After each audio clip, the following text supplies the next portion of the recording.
years ago, a very fine actor told me that personality, the word personality or person, is actually a combination of two Latin words, per, which means through, and sona, which means sound. And the derivation of that, of that word, goes back to the plays, early plays of the Greeks, where the actor would wear a megaphone mouth mask to project his voice through this megaphone that was attached to the mask. So that was through sound that the character in the play was embodied and expressed.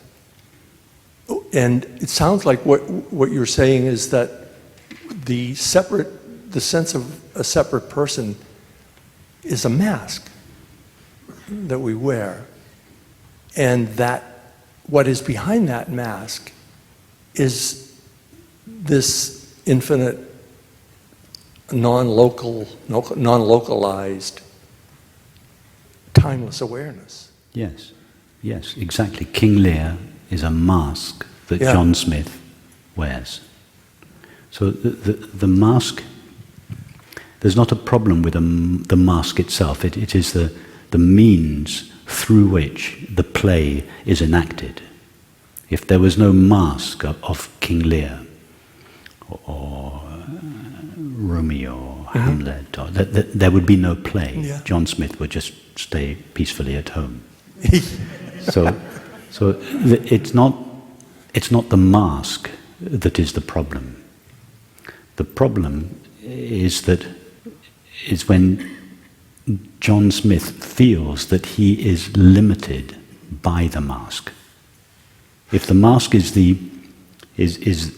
that through which the play is enabled, there's no problem with the mask. It is the agency of the play. So our personalities, our individualities, our characters are not themselves a problem. Yeah. What becomes problematic is when the self that our personality expresses is believed and felt to share the limitations of the personality, to share the limitations of our thoughts, feelings, etc. Yeah. It's not the mask that is the problem, it's the self behind, the nature of the self behind it. All that is necessary is to recognize the nature of the self behind the mask. So it's not a matter of getting rid of the mask. No, the mask is just the particular conditioning of our body-mind. Right. So it's not the body-mind that is the problem. It's in whose service is it acting and relating? On whose behalf is the body-mind acting and relating? Yeah. That's the question. It's nothing to do with getting rid of the body-mind, disciplining the body-mind, changing the body-mind, purifying the body-mind. It's the body-mind will become purified if the nature of the self behind the mask of the body-mind, so to speak, is recognized. The activities and relationships of the mask will gradually align itself with that recognition. So there will be a change in the body-mind, but the change will be an inevitable consequence of the recognition of the self behind it, as opposed to the change in the body-mind being a result of disciplining or changing the body-mind. There's absolutely no point disciplining and changing the body-mind if the self behind it remains temporary and finite. Yeah. Yeah. So the point is that the path is not one of changing the mask. Yeah, changing the mask is a consequence of the recognition of our true nature. It is not the prerequisite for that recognition. In the progressive path, the changing of the mask or the purification of the mask is considered a prerequisite to the recognition of our true nature. Yeah. That is what distinguishes the traditional progressive paths Right. from the direct path, in Right. which the changing of the mask is not considered a prerequisite to the recognition of our true nature. Right. The changing of the mask does happen, but it happens as a result of Yeah. the recognition of our true nature. And the mask then becomes an expression of the Exactly. the love, peace, exactly. and joy of And the only thing that changes in the mask are those elements of it that were previously in service of the separate self. yeah. Only those elements fall away, but all the other elements, including all our own particular conditionings, remains, but they now remain in service of Yeah. love, truth, beauty, as opposed to previously being in service of the separate self. So the character, far from being diminished by this recognition, Yeah. the character is simply released Yeah. from the prison of the separate self. And a character in whom this recognition has taken place flourishes. We don't suddenly become a bland, whitewashed, Right. characterless. Right. No, that the character is liberated from the tyranny of the separate self, and it flourishes, whatever that means for each character. Yeah. Its true talents are then free to be fully expressed. Yeah. The character is free to go out into the world and to share itself in whatever way is unique to each character. Each character has its own unique way of sharing itself in the world. So this is a liberation of the character. It's not a crushing of the character.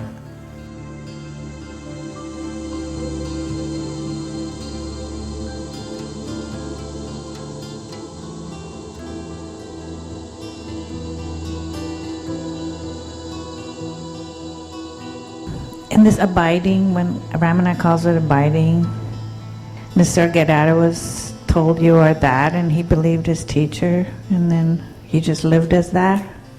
So when I sometimes just sit, there's this peace, and I get that. And then my mind comes in and says, yeah, but there's no quality, so maybe you're deluded. So the body-mind is reflecting the peace of the true self, and it feels in the body-mind like peace. Because the true self has no quality, as you say. It's not that the body-mind reflects it. That's an image that is taken from the traditional teaching that is not a very accurate image, that like the moon reflects the sun's light. It's okay, but we can use more accurate analogies that have more explanatory power. The space in this room is not a limited reflection of the only space there is in the universe, unlimited space. It is that unlimited space. The self in you is not a reflection of some higher self in your body-mind. The self inside you is the only self there is, God's infinite being. The only self there is inside King Lear is John Smith. But that self has no qualities. Yes, it has no. It has no qualities. If by qualities we mean the adjectives that we use to describe the objects of experience, then this presence cannot be described by any adjective. So silence, peace are qualities. Okay. What we should really say when trying to describe our true nature is that rather than saying its nature is peace, we should say its nature is imperturbable. In other words, we should say what it is not what it is. Because you're quite right, peace is a positive quality that we ascribe to awareness, and we shouldn't really ascribe any qualities to it, because all the qualities are qualities that characterize objects. So it would be more accurate to say consciousness is And in fact, this is why many of the words begin with the word I or a. Infinite is not a positive quality of awareness. When we say awareness is infinite, what we mean is it is not infinite means not finite, immaculate, indestructible, indivisible, immovable, eternal.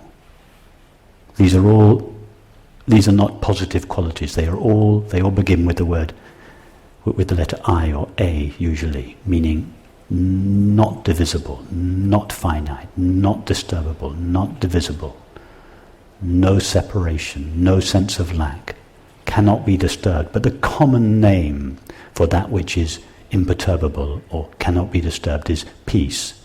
So we take the liberty of using a positive word which is in fact describing the absence of a quality.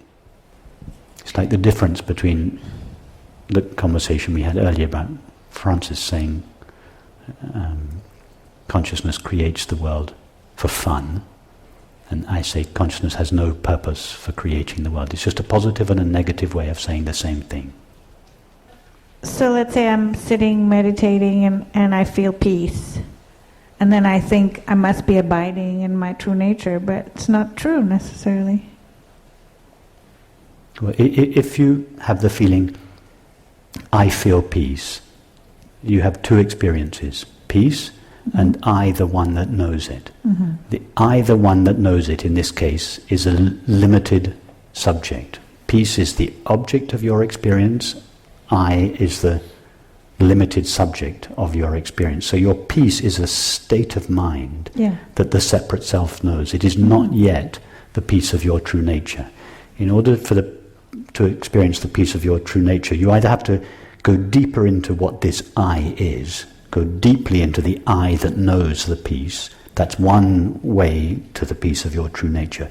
Or you have to bring the peaceful state, or whatever state or emotion arises, so close that you cannot separate yourself from it. So the I and the object, whatever the object is, peace or despair or hurt, or so close that you cannot separate yourself from it and name it peace, grief, despair.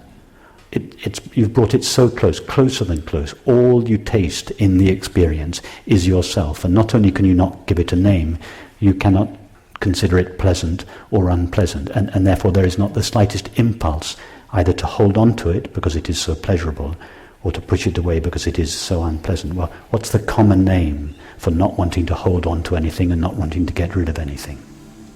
Just peace. Happiness, being at ease. Being at ease. I don't mind what comes, I don't mind what goes.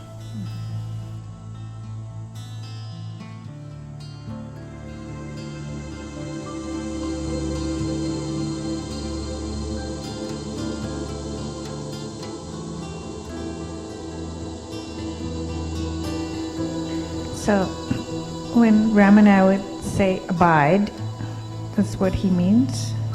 Yes. Mm-hmm. Yes.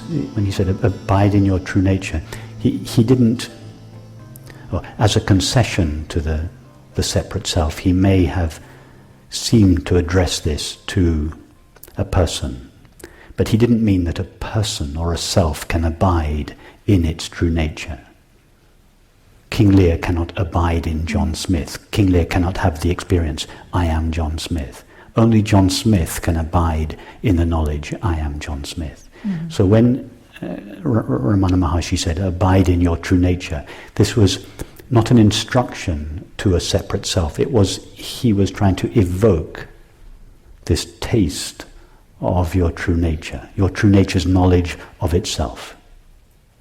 There's no self, there's no other self present that could either abide in our true nature or not abide in our true nature. There is just our true nature, veiling itself with its own activity and unveiling itself.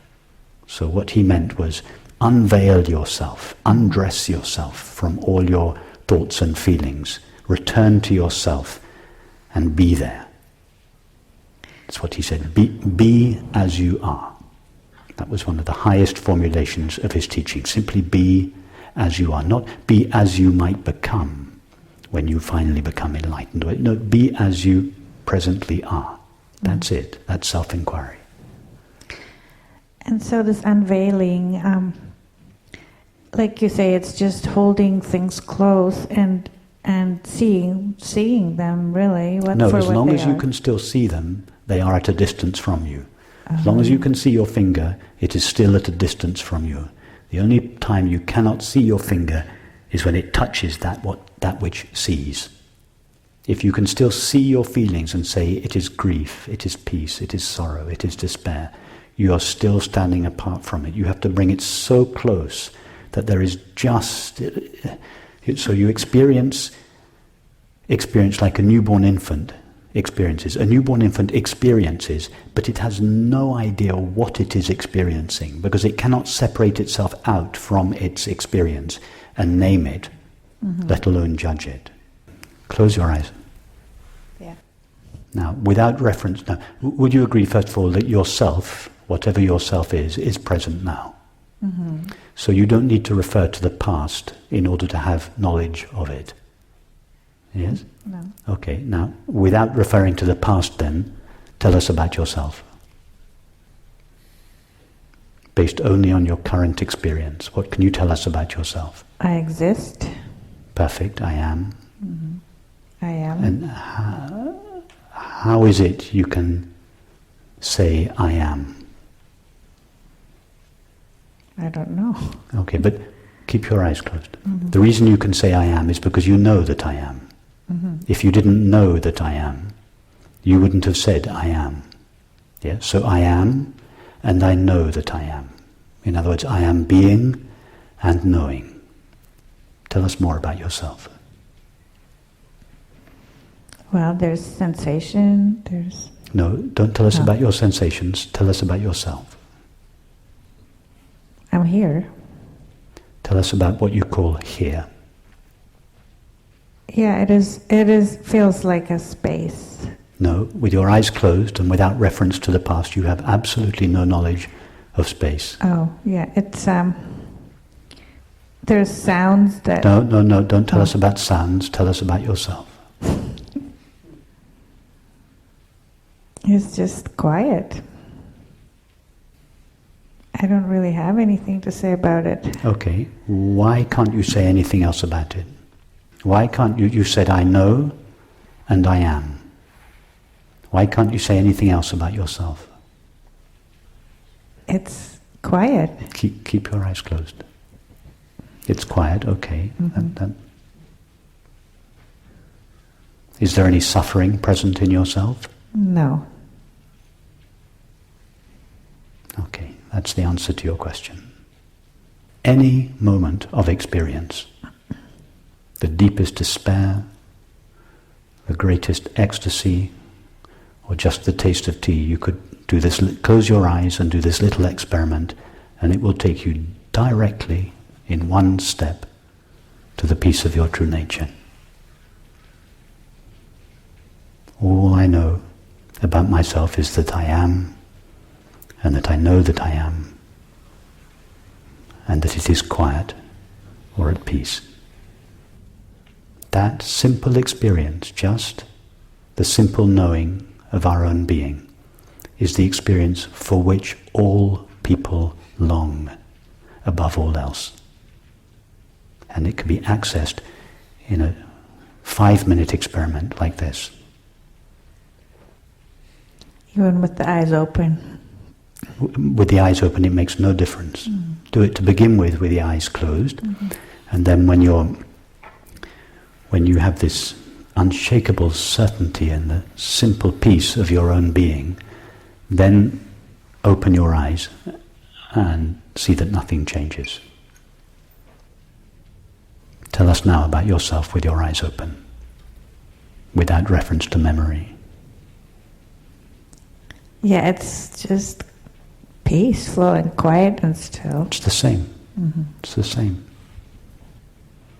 We're not talking about a self that is in some special state, or an enlightened self, or a special kind of self that you or I have that nobody else has. We're just talking about the ordinary sense of self that everybody without exception, has.